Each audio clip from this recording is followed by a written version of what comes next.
जब भी कोई मेरे पास इनहेरिटेंस इश्यूज़ लेके आता है तो मैं हमेशा उसके 8th हाउस या फिर स्कॉर्पियो की तरफ देखता हूँ। स्कॉर्पियो का काफ़ी ज़्यादा एक अच्छा ट्रेट है कि उसे मार्स और केतु दोनों रूल करते हैं। अब मार्स है वो फर्स्ट हाउस का रूलर है और केतु जो है वो 8th हाउस का रूलर है। फर्स्ट हाउस यानी कि आपका बर्थ और 8th हाउस यानी कि आपकी डेथ।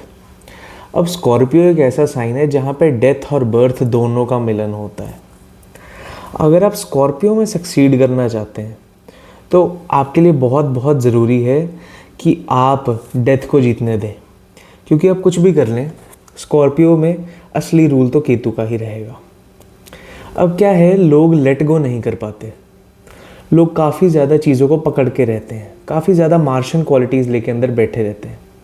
जब भी लोग लेट गो नहीं कर पाते, हमेशा आप देखेंगे उनका मार्स उनके केतु से ज़्यादा प्रोमिनेंट होता है चार्ट में, या फिर मार्स आपको केतु से अफ्लिक्टेड देखने को मिलता है।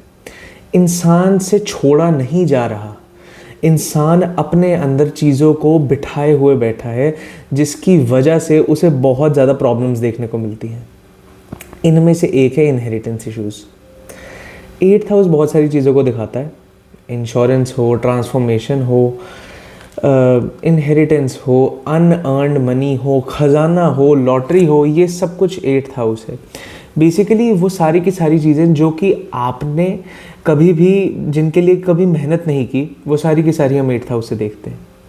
ऐसा क्यों है? क्योंकि 8th हाउस का रूलर जो है ना केतु, केतु हर चीज़ को लिखता है। जितने भी जन्म आपके पिछले हैं वो सारे के सारे केतु ने लिख के अपनी एक कॉपी में रखे हुए हैं। अब क्या है कि केतु ना उनके हिसाब से आपको देता है। अब जितना ज़्यादा आपका केतु अच्छा होता है, जितना अच्छा आपका स्कॉर्पियो अच्छा होता है, जितना अच्छा आपका 8th हाउस होता है, उतना ज़्यादा आपको चीज़ें ईजिली मिलती हैं, आपको ज़्यादा काम नहीं करना पड़ता। इसलिए स्कॉर्पियो का अच्छा होना ज़रूरी है। अब जब भी आप देखते हैं ना स्कॉर्पियो को, तो स्कॉर्पियो से अगला साइन पड़ता है सैजिटेरियस।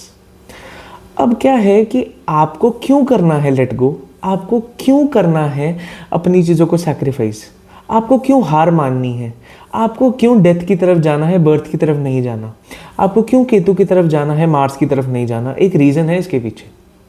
इसके पीछे का रीज़न है इसका अगला साइन जो कि है सैजिटेरियस, धनु राशि।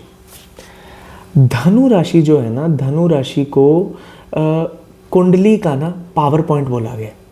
9th हाउस को कुंडली का पावर पॉइंट बोला गया। ये चीज़ समझनी ज़रूरी है। 5th हाउस और 9th हाउस कुंडली के पावर पॉइंट्स हैं। जिस भी इंसान का 5th और 9th हाउस ठीक होता है, उसको किसी और सपोर्ट की ज़रूरत नहीं है, क्योंकि उसे ऊपर से सपोर्ट मिल रहा है। अब बात क्या है ना कि क्योंकि अगर आपको 9th हाउस में जाना है, आपको 8th हाउस से गुजरना पड़ेगा।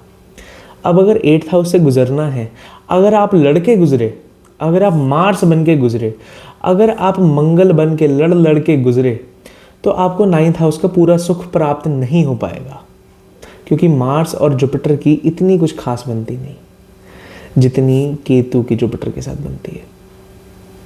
केतु किसी भी प्लैनेट की इज्जत नहीं करता सिवाय बृहस्पति के। इसलिए अगर आपको बृहस्पति का असली सुख चाहिए, 9th हाउस का सुख चाहिए। 9th हाउस का सुख क्या है? Long travels, journey, freedom of life. काफ़ी लोग होते हैं उनके जीवन में इतनी भी आज़ादी नहीं होती कि वो कुछ ड्रीम कर पाए। वो इसलिए क्योंकि उनका 9th हाउस खराब है।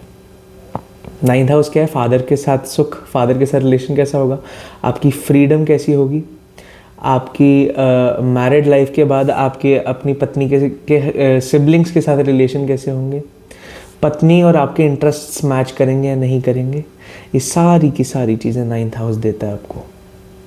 9th हाउस नेपोटिज्म का हाउस है साहब। 9th हाउस अगर किसी का अच्छा होता है तो उस इंसान को फ्री में कोई ना कोई हमेशा हेल्प करने आ जाता है। वो जाता कहीं और है लेकिन पहुंच कहीं और जाता है इन अ पॉजिटिव वे। सो हमेशा ध्यान रखिए, जब भी आपको इनहेरिटेंस से रिलेटेड या फिर इंश्योरेंस से रिलेटेड इश्यूज आए, अपने स्कॉर्पियो को देखिए, 8th हाउस को देखिए कि क्या मैं अभी एलिजिबल हूँ 8th हाउस से 9th हाउस में जाने के लिए। क्या मैं एलिजिबल हूँ उस सुख के लिए जो बृहस्पति मुझे देना चाहता है। और अगर मैं हूँ तो आपको ये वीडियो देखनी ही नहीं चाहिए थी, या फिर आप इस वीडियो को देख के खुश हो रहे होंगे, है ना। और अगर नहीं है तो मेहनत करिए, केतु को एक्सेप्ट करिए, और उस रास्ते को अपनाइए।